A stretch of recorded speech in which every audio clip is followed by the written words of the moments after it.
శ్రీ సచిదానంద సమర్థ సద్గురు సాయినాథ మహారాజుకి జై.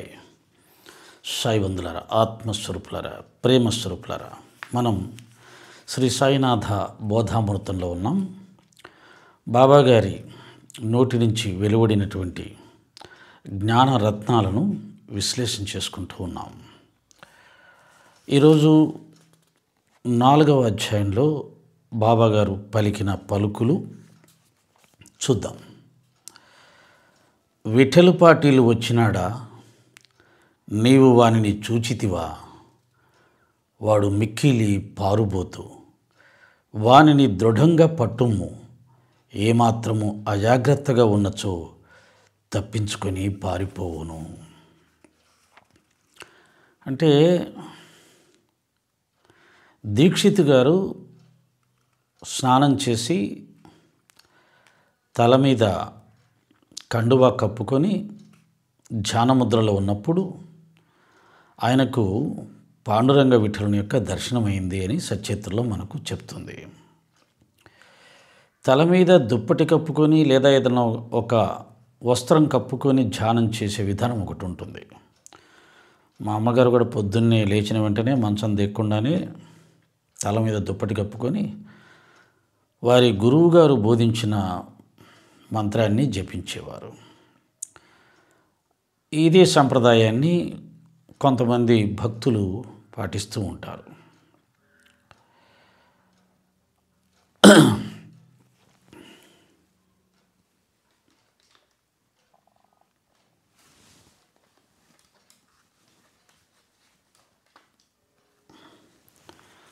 బాబా గారు కనిపించట్లేదు కదా.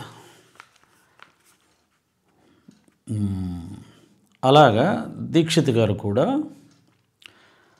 తల మీద వస్త్రం కప్పుకొని రోజు చేసే ఆ ధ్యాన ప్రక్రియను కొనసాగిస్తున్నప్పుడు పాండురంగడి దర్శనమైంది.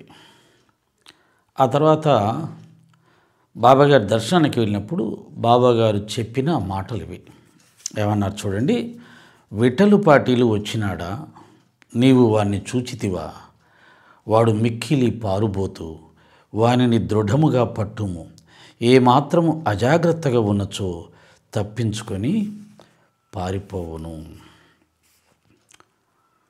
అంటే ఇక్కడ దీక్షిత్ గారి ధ్యానంలో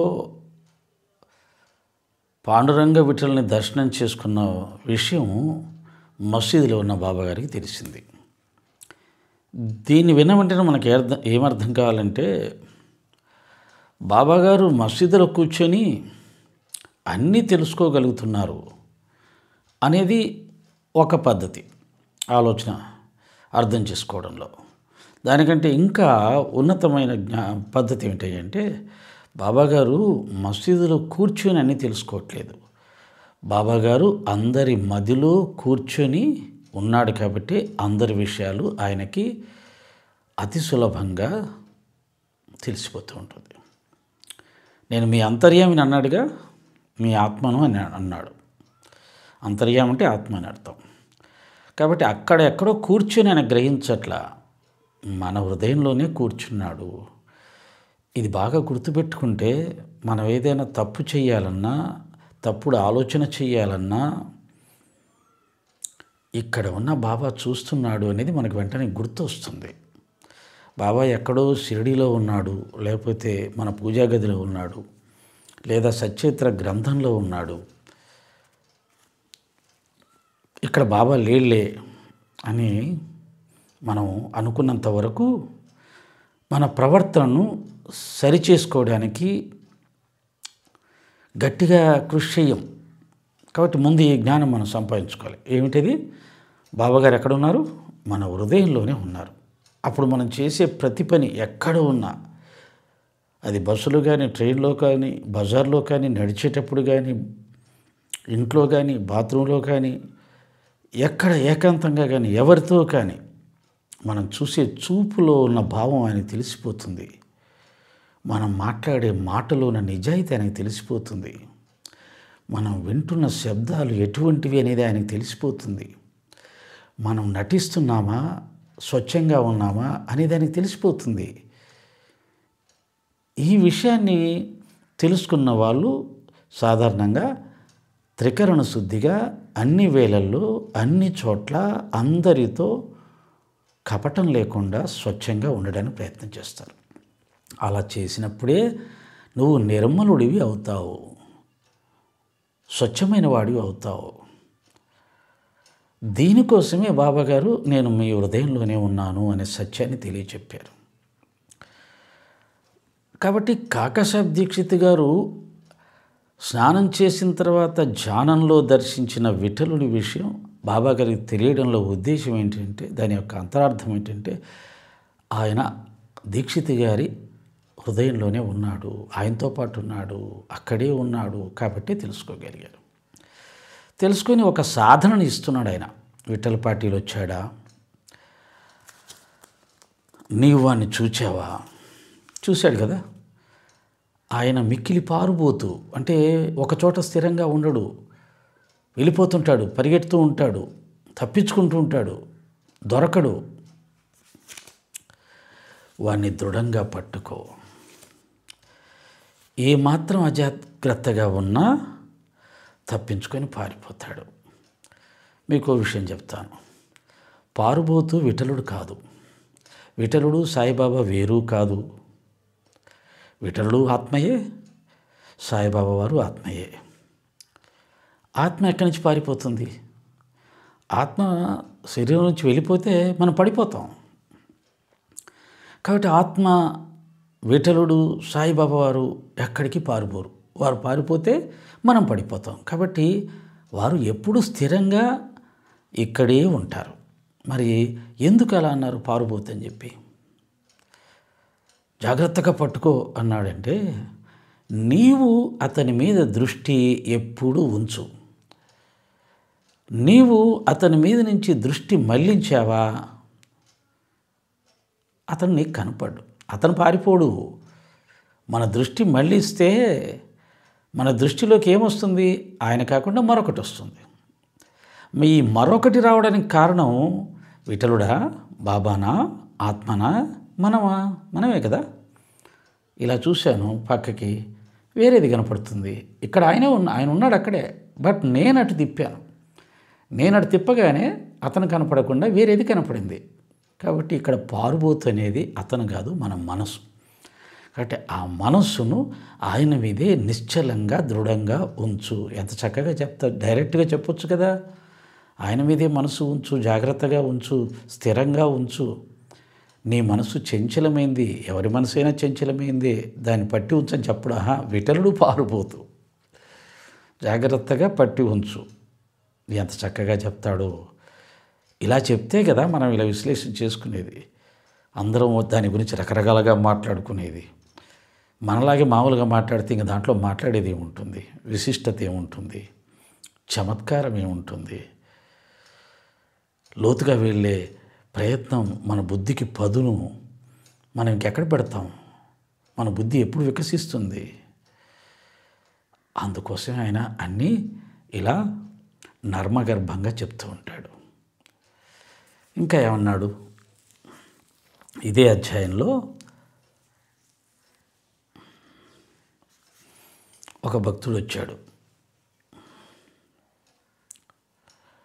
ఆ భక్తుడు పూజా విధానాలు మానేశాడు. క్షీరసాగర్ అనుకుంటాను అతని పేరు. వాళ్ళ తండ్రికి మనం హిందూ ధర్మాన్ని అనుసరించి పెట్టే పితృకర్మలు కూడా ఆప్ చేశాడు. విఠలుని పూజ మానేశాడు. వాళ్ళ నాన్నగారు చనిపోవడంతో అవన్నీ అయిపోయినాయి. చివరికి కన్న తండ్రికి పెట్టాల్సిన శ్రాద్ధకర్మలు కూడా మానేశాడు. ఇది జాగ్రత్తగా వినాలి. బాబాగారిని విమర్శించే వాళ్ళు కూడా జాగ్రత్తగా వినాలి.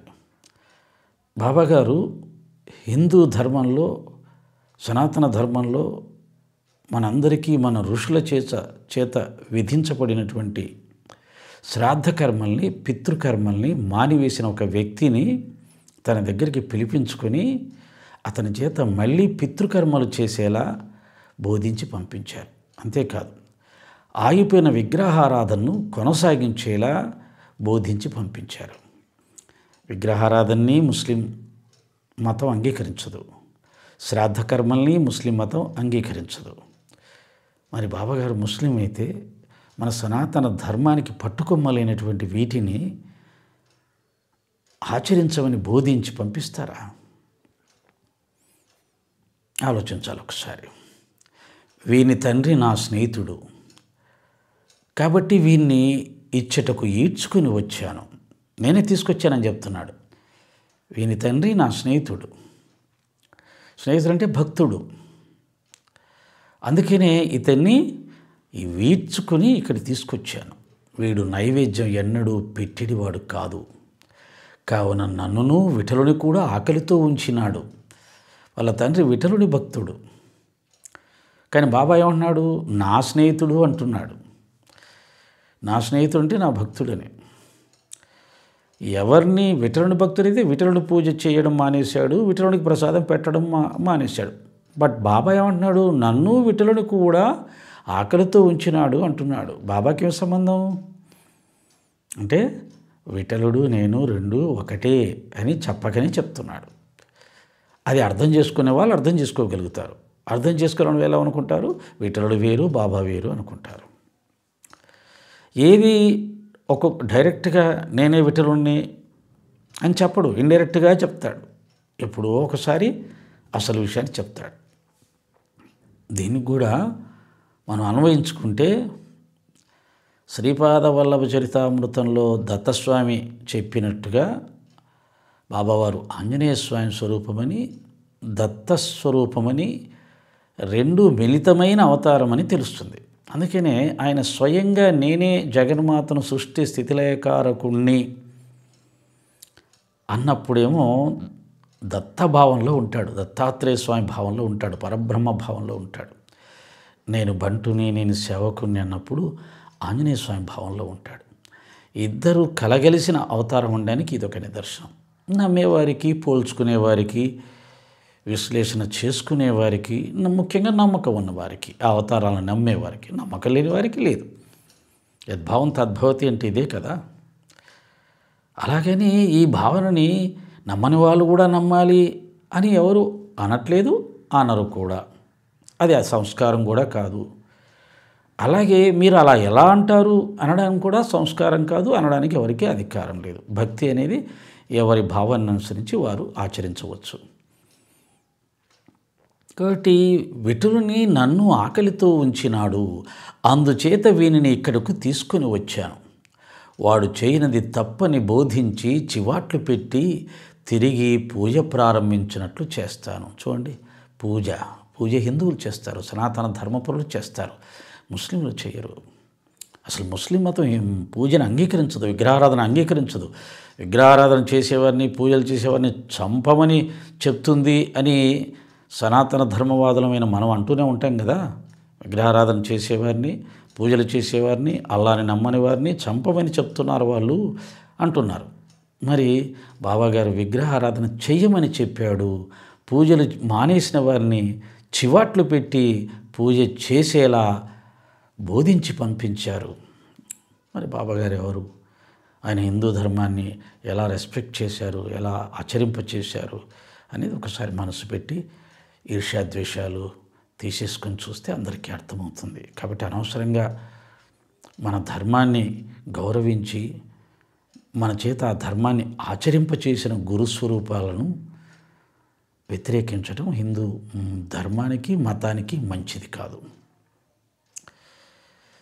వాడు చేయనది తప్పని బోధించి చివాట్లు పెట్టి తిరిగి పూజ ప్రారంభించేలా చేస్తాను. అది అయిపోయింది. ఇది ఆయన నోట్లోంచి వచ్చినటువంటి జ్ఞానసుధ. ఇంకొక వాక్యం బాబా నోటి నుంచి 4వ అధ్యాయంలో వచ్చింది. అంత దూరం పోవలసిన అవసరమే లేదు, మన ప్రయాగ ఇక్కడే ఉంది, నా మాటలను విశ్వసింపు. ఈ మాటలు ఎప్పుడన్నారు? దాసగని మహారాజు ప్రయాగ వెళ్ళి ప్రయాగలో స్నానం చేసి వస్తాను, అనుమతి ఇవ్వు బాబా అని బాబాకు ప్రార్థన చేసినప్పుడు అప్పుడన్నాడు, గను అంత దూరం వెళ్ళవలసిన అవసరం ఏముంది? మన ప్రయాగ ఇక్కడే ఉంది. శ్రద్ధాభక్తులు ఉంటే అన్ని పుణ్యక్షేత్రాలు కాశీ, అయోధ్య, పండరి, హరిద్వార్, ఋషికేశ్ అన్నీ ఇక్కడే ఉన్నాయి అని చెప్పాడు. చెప్పడమే కాదు, ప్రాక్టికల్గా చూపించాడు. ఆయన 2 పాదాల బొటనవేళ్ళ నుంచి గంగా యమునలు అద్భుతంగా జనించి పైకి విరజిమ్మి అక్కడున్న భక్తులందరికీ బ్రహ్మానందాన్ని కలిగించాయి. శ్రీమన్నారాయణ దివ్య పదపద్మంలో దగ్గరే అన్ని నదులు ఉంటాయి అని చెప్పిన సత్యాన్ని, గురుగీతలో సాక్షాత్తు పరమేశ్వరుడు గురువు యొక్క పాద సన్నిధిలోనే సకల తీర్థాలు ఉంటాయని చెప్పినటువంటి సత్యాన్ని ప్రాక్టికల్గా గురువు యొక్క గొప్పతనాన్ని, మహత్యాన్ని చూపించినటువంటి సద్గురువు సాయిబాబా వారు. ఇంతకంటే ఏం కావాలి వారి గొప్పతనాన్ని నిదర్శనం. ఓం శ్రీ సాయిరామ్.